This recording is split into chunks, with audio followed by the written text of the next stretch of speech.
perëndim të ishullit të Sazanit, në zonën e njohur si Gryka e Gjehenemit, bukuria e ujrave të kristalta fsheh një rrezik të madh. Në thellësitë detare ndodhen ende predha artillerie, mina kundër nëndeceve dhe tonata municionesh të pashpërthyera të mbetura nga lufta e dytë botërore. Sipas dokumentave të forcave të armatosura, fusha të minuara gjenden në disa zona përreth ishullit, ndërsa vetëm në një sektor janë asgjësuar rreth 30 ton municione. Pavarësisht këtij rreziku, qeveria shqiptare po avancon projektin për kthimin e Sazanit në një destinacion luksoz turistik.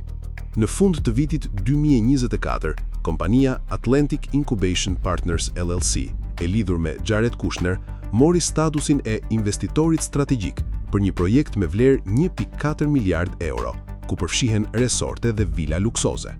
Projekti mbështetet edhe nga investitor nga Katari, ndërsa shteti shqiptar ofron pronën dhe lehtësi ligjore.